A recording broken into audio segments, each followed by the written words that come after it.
He was handsome, he was smart, he was charming, and he was a monster. Ted Bundy wasn't the man next door. He was the nightmare hiding in plain sight. For years, he evaded capture, crossed state lines, escaped prison twice, and murdered dozens of women. Some believe the number wasn't 30, it was much, much higher. This is the real haunting story of Ted Bundy, the serial killer who smiled in court and laughed in the face of death. The rise of a monster. Theodore Robert Bundy was born in 1946 in Burlington, Vermont. Raised by his grandparents, Bundy believed his mother was his sister for most of his childhood. The crack started early. As a teenager, he peeped through windows, stole, and lied effortlessly. But on the outside, he was perfect.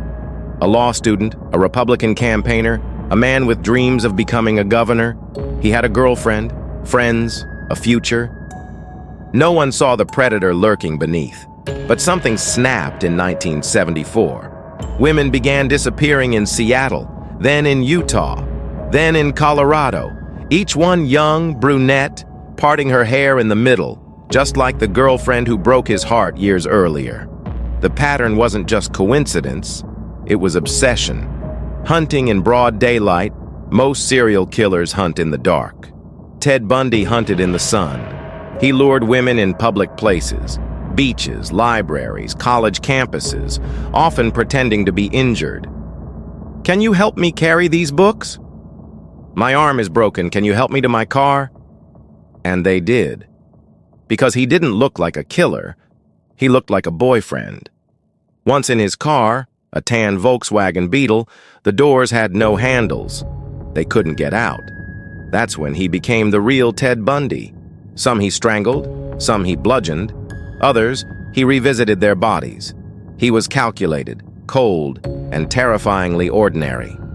The first capture. In 1975, a routine traffic stop changed everything. Police found burglary tools in Bundy's car. They began connecting the dots. A survivor named Carol DeRonch had escaped from a man claiming to be a police officer, and she identified Ted Bundy. He was arrested. In 1977, during a court appearance in Colorado, Bundy asked to visit the law library alone. And then, he jumped out of a second-story window, broke his ankle, but escaped. He was caught 6 days later. But that wasn't the end.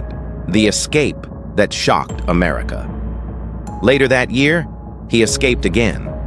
He starved himself to fit through a hole in the ceiling of his cell. He crawled through the ventilation system, and he was gone. This time, he didn't stop.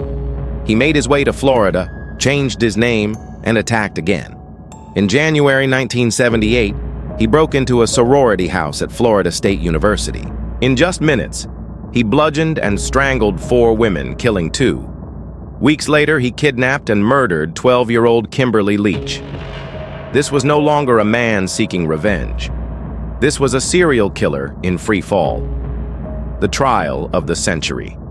Bundy was arrested for the final time in February 1978, but even behind bars, he put on a show. He fired his attorneys, defended himself in court, and turned his trial into theater. Women filled the courtroom to watch. Some wrote him letters.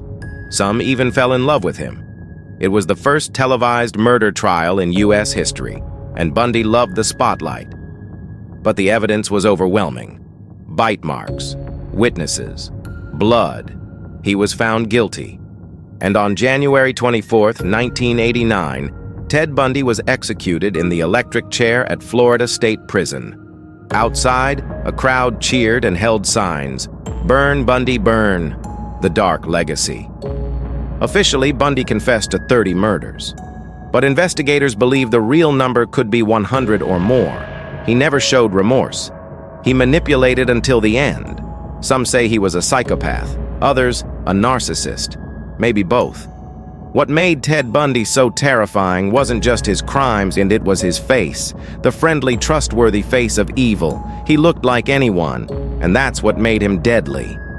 His story has inspired films, documentaries, and Netflix specials. But nothing Hollywood can create is more horrifying than the truth.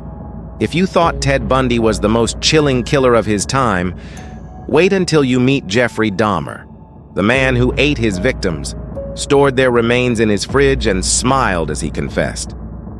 That's coming up next, right here on Crime Killer. Don't forget to subscribe for real crime stories that will make you question everyone, even the person sitting next to you.